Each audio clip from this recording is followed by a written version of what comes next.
मैं पढ़ लेता हूं, मैं लिख लेता हूं, मैं समझ जाता हूं, लेकिन जब बात इंग्लिश बोलने की आती है तो पता नहीं मुझे क्या हो जाता है। मैं अटक जाता हूं। I can read, I can write, I can understand English, पर when it comes to speaking I am stuck. फिर कुछ सवाल मेरे मन में आते हैं। Do I work on my grammar? क्या मैं अपनी ग्रामर पे वर्क करूं? Shall I improve my vocabulary? Would it help? क्या वोकैबुलरी इंप्रूव करने से कुछ मदद मिलेगी? Reading, writing, listening, watching, all those things that I've been doing for long, nothing is working to be honest. कोई फायदा नहीं हो रहा है। ये सब कर रहा हूं मैं, पर कोई फायदा नहीं हो रहा है। और एक बड़ा सा सवाल मेरे सामने आ जाता है, what do I do? आज की ये वीडियो आपकी पूरी जिंदगी को बदल सकती है। आपको सिर्फ एक चीज करनी है, केवल एक चीज, और वो भी केवल 10 दिन तक, केवल 10 दिन। लेकिन उससे पहले आपको अपने दिमाग से एक फालतू की चीज को निकाल के बाहर फेंक देना है। क्या है वो फालतू की चीज? Think in English. अंग्रेजी में सोचो। ये बिल्कुल भी प्रैक्टिकल नहीं है। आप जानते हैं इंग्लिश में कौन सोच सकता है? केवल वो जिसकी थिंकिंग लैंग्वेज इंग्लिश हो। और थिंकिंग लैंग्वेज इंग्लिश किसकी होती है? जिसकी परवरिश, जिसकी अपब्रिंगिंग एक ऐसे परिवार में हो जहां बचपन से उसने देखा है अधिकतर लोग अधिकतर समय इंग्लिश में बात करते हैं। आप और हम जैसे लोग जो हिंदी मीडियम स्कूल से पढ़े हैं और फिर उसके बाद हम स्ट्रगल करते हैं इंग्लिश को इंप्रूव करने के लिए, उन लोगों के लिए ये कॉन्सेप्ट वर्क नहीं करता है कि आप इंग्लिश में सोचिए। आप जानते हैं हमारे दिमाग में क्या होता है? हमारे दिमाग में होता है ट्रांसलेशन। हमारा दिमाग सोचता हिंदी में और उसे इंग्लिश में ट्रांसलेट कर देता है। इसे आप प्रोसेसिंग भी कह सकते हैं। शुरुआत में ट्रांसलेशन में बहुत टाइम लगता है, इसीलिए अगर कोई सेंटेंस आपको बोलना हो तो आपको पहले बहुत सोचना पड़ता है। आप उसे ट्रांसलेट करते हैं, टाइम लगता है। लेकिन प्रैक्टिस के साथ, the more you practise the quicker you become. जितना आप प्रैक्टिस करते जाते हैं उतना क्विक हो जाता है ट्रांसलेशन की स्पीड, और आपका दिमाग इतनी तेज ट्रांसलेशन करता है कि आपको पता ही नहीं चलता कि आपने ट्रांसलेशन भी किया। तो ये तो ठीक है कि आप अपनी ट्रांसलेशन की स्पीड को बढ़ाने के लिए ग्रामर पे अपनी अच्छी पकड़ बना लें, वोकैबुलरी रट लें, डेली यूज सेंटेंसेस को रट लें, लिसनिंग, वॉचिंग, रीडिंग, राइटिंग सब कुछ करें, क्योंकि ये आपको करना भी चाहिए। इससे आपकी इंग्लिश में निखार आता है। लेकिन अब हम बात करते हैं उस एक चीज की जिसको आपको 10 दिन तक फॉलो करना है, केवल 10 दिन तक। और वो आपके इंग्लिश के लेवल को यहां से उठाकर यहां ले आएगा, ये गारंटी है। तो क्या है वो एक टिप? आप में से जिसने ठान लिया है कि अब तो इंग्लिश में बोलना ही है, बहुत हो गया नाटक, उसको करना क्या है? सिर्फ अगले 10 दिन तक का एक प्लान बनाना है। अगले 10 दिन तक किसी भी फ्रेंड के साथ, किसी भी फैमिली मेंबर के साथ हिंदी में बात नहीं करनी। टूटी फूटी सही, सिर्फ और सिर्फ आपके मुंह से इंग्लिश के ही वर्ड्स निकलने चाहिए। इसके बारे में अपने फ्रेंड्स और फैमिली मेंबर्स को पहले ही बता दो कि कल से मैं इस 10 डेज के प्लान में हूं और इस दौरान मैं इंग्लिश में ही बात करूंगा। आप कर लेना हिंदी में बात, लेकिन मैं अपने मुंह से सिर्फ इंग्लिश के ही वर्ड्स निकालूंगा। अब ये करते हुए कुछ प्रॉब्लम्स भी आएंगी। क्या प्रॉब्लम आएगी? जिसको आपने बता रखा है, आपके फ्रेंड और फैमिली मेंबर्स जिनको आपने बता रखा है कि इन 10 डेज तक आप इंग्लिश में ही बात करने वाले हैं, अगर वो इस 10 डेज के दौरान आपको ये कहें कि अरे हिंदी में बोल ले या हिंदी में बोल लो, अगर ऐसा बोलें तो आपको एक स्टेटमेंट बोलना है, एक लाइन बोलनी है आपको। क्या बोलना है? Please cooperate, I told you it's only for 10 days, I can't speak Hindi, I am sorry. इसको आप रट लो, बस यही बोलना है आपको। इसको आप रट लो बिल्कुल।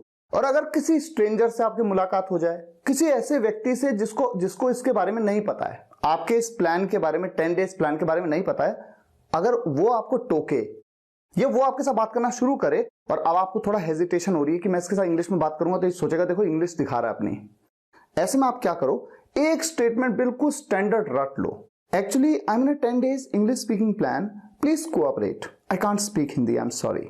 अच्छा, शुरुआत में जब आप इन सेंटेंसेस को बोलेंगे तो आपको दिक्कत तो आएगी, भले आप रट लेंगे लेकिन फ्लो नहीं आएगा। तो हल्के हल्के बोलिए, ऐसे बोलिए ना, actually I am in a 10 days English speaking plan, please cooperate, I can not speak Hindi, I am sorry.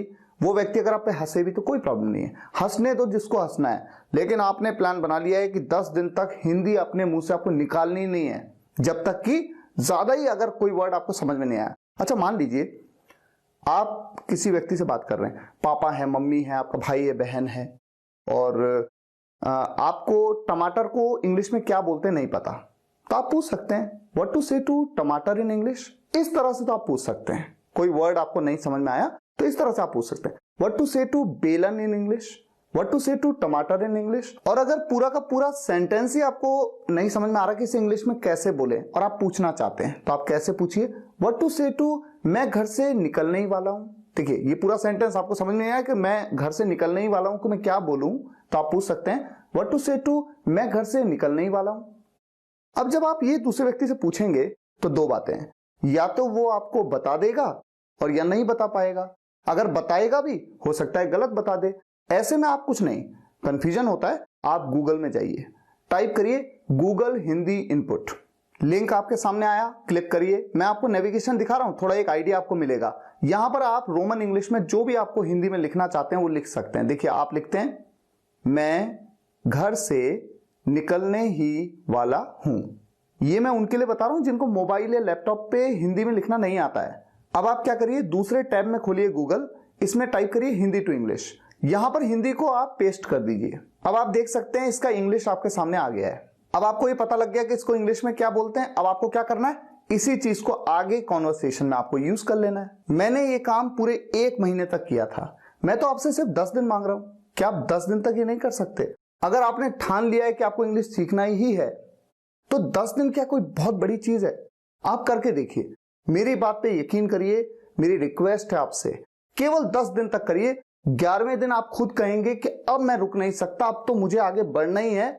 ये जबरदस्त टेक्निक है, वर्ड्स अपने आप मेरी जुबान पर आ रहे हैं। और इस 10 दिन के दौरान आपको हिंदी मूवीज नहीं देखनी है, हिंदी के सॉन्ग्स नहीं सुनने, हिंदी की बुक्स नहीं पढ़नी है। इन 10 दिनों तक हिंदी को बिल्कुल अपने जीवन से भुला दीजिए। केवल English movies, English songs, English की बुक्स पढ़िए, जो पढ़ना है लिखना है सब इंग्लिश में करिए। और एक मैं आपको सजेशन और दूंगा, यूट्यूब पे आप टाइप करिएगा सदगुरु, उनकी जितनी वीडियोस हैं इंग्लिश में, ध्यान से उनकी बात को सुनिए। शुरुआत में समझ में आएगी नहीं आएगी, लेकिन वो बहुत इजीली अंडरस्टैंडेबल इंग्लिश बोलते हैं, बहुत इजी और बहुत ही कंफर्टेबल। आज के लिए फिलहाल यहीं तक, देखते हैं 11वें दिन आपकी जिंदगी में क्या चमत्कार होता है। आपसे बस एक ही रिक्वेस्ट है, वीडियो को लाइक जरूर करिएगा, शेयर जरूर करिएगा, कम से कम एक व्हाट्सएप ग्रुप में या फेसबुक ग्रुप में आप शेयर जरूर करिएगा। कमेंट्स में बताइए जरूर कि आपने इस प्लान को शुरू कर दिया है। Thank you so much for watching this video guys, see you in the next video lecture, take care, goodbye. सभी वीडियोस एक के बाद एक देखने के लिए आप चैनल की प्लेलिस्ट में जाइए या फिर स्पोकन इंग्लिश गुरु एंड्रॉइड ऐप इंस्टॉल कर लीजिए। आप चाहें तो कंप्लीट कोर्स किट भी मंगवा सकते हैं, जिसमें मेरी सभी बुक्स हैं और साथ ही लेसन वाइज वीडियोस की पेन ड्राइव भी। विजिट करिए मेरी वेबसाइट www.spokenenglish.guru। अगर आप एक सक्सेसफुल ब्लॉगर बनना चाहते हैं तो आप मेरा ब्लॉगिंग कोर्स भी ज्वाइन कर सकते हैं, जिसमें आपको 6 मंथ्स का फ्री टेक्निकल सपोर्ट दिया जाता है। अधिक जानकारी के लिए विजिट करिए www.wemakebloggers.com।